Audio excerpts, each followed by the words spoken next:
42 páginas para poder analisar e ser votado hoje.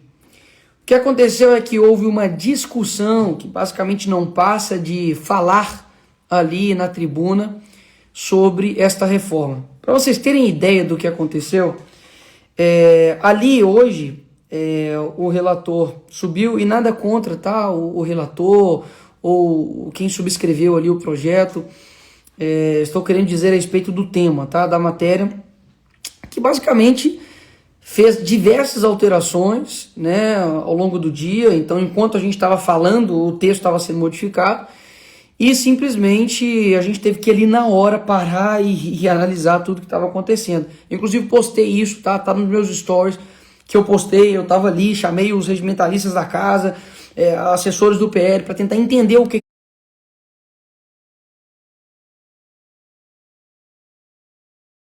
estava acontecendo. Enfim, tiveram algumas mudanças, não serei injusto de dizer que não houve algumas mudanças, mas ainda assim o meu voto é não, e foi não, já finalizou as votações, pelo simples motivo, primeiro, de que toda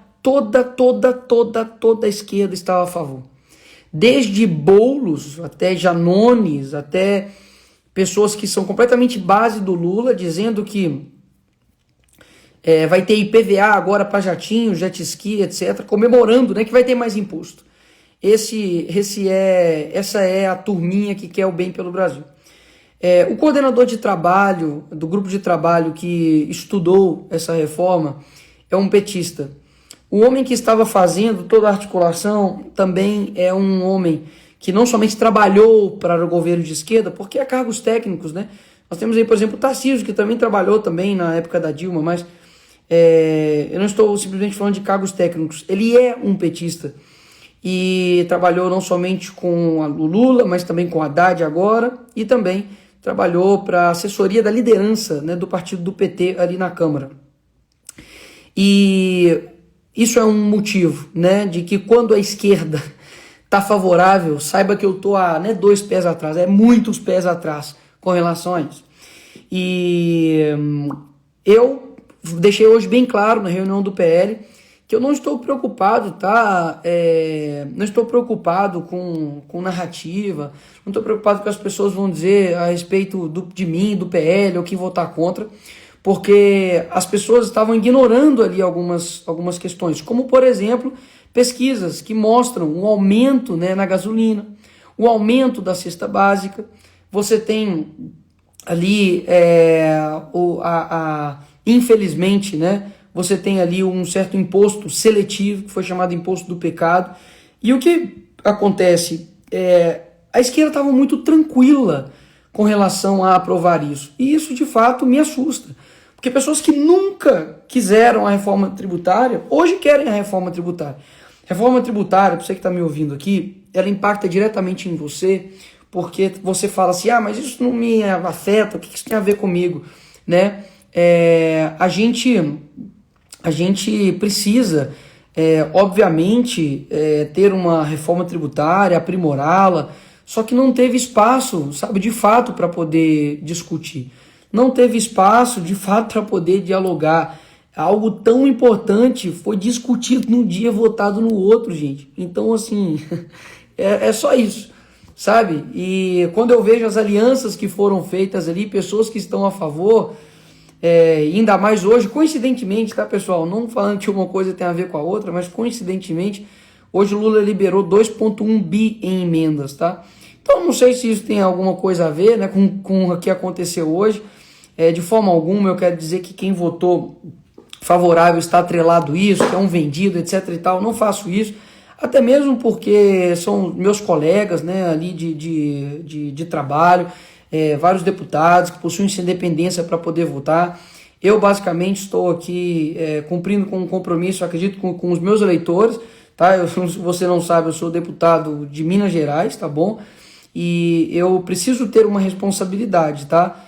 Naquilo que eu defendo, naquilo que eu acredito, que não dá para poder votar algo tão complexo, algo tão em que irá impactar tanto o Brasil com relação a isso. Então, eu tenho orgulho, não tenho vergonha alguma de ser ali um dos 118 que votaram contra a reforma, que não foi discutida, dialogada, e eu vejo que tudo que eles querem, pessoal, agora é com que a narrativa, não tem oposição, ou senão a oposição é fraca, não faz nada, sempre pede, etc., para tentar jogar um contra os outros. Na verdade, o que eu posso dizer para vocês é que eu conheço muitas pessoas boas ali naquele parlamento, muitas pessoas que foram fruto de muito trabalho, não somente de mas principalmente de um chamado Bolsonaro, que anteriormente ficava sozinho, e ele era a oposição ali, né, quase ali, digamos, sozinha, e era taxado como louco, taxado como lobo solitário, e graças a ele a gente conseguiu elevancar, né, colocar várias pessoas que não representam.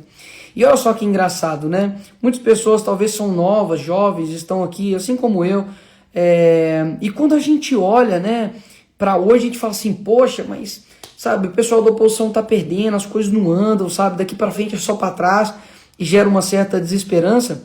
E eu encontrei em um jantar que eu estava, um senhor, mas senhor mesmo assim, dizendo assim, Nicolas, com o olho cheio d'água, Nicolas, a gente nunca teve o que está tendo agora.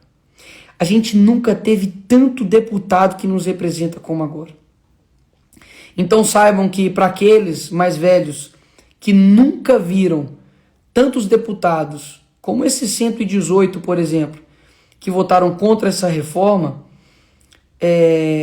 o que votaram contra a PL da censura, que votaram contra o aumento de ministérios, saibam que saiu de 1 para 100, saiu de 1 para 100%, né?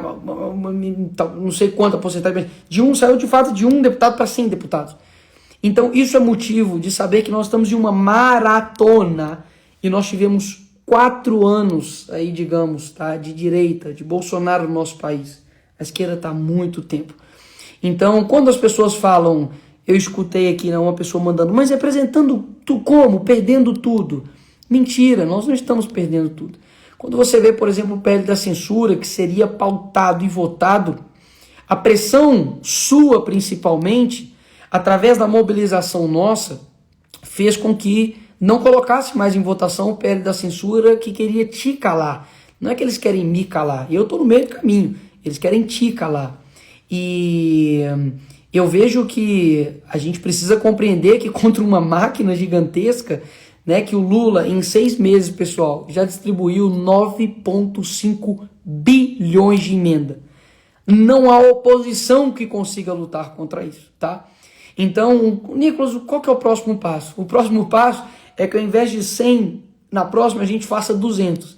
E aí a gente consiga eleger, por exemplo, um presidente da casa, a gente consiga eleger um presidente do Senado.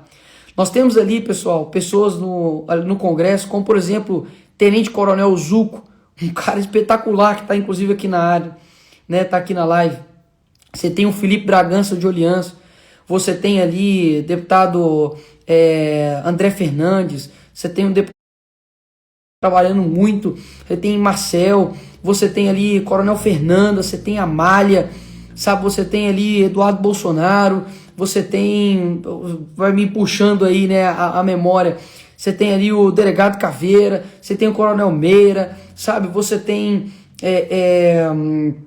Marcon, você tem Salles, você tem Paulo Bilinski, sabe, é muita gente, Júlia Zanata, sabe, muita gente boa, sabe, que eu vejo todos os dias, Sargento Gonçalves, pessoas que estão todos os dias ali, pessoal, querendo te representar, pessoas que, sabe, não estão sendo amordaçadas para poder tirar a nossa coragem, mas pelo contrário, eu tenho dito isso e repito, a gente não pode recuar, eu tenho falado isso em todas as reuniões, eu tenho sido até chato de falar, pessoal, eu paro na rua e o pessoal fala, olha, não recua.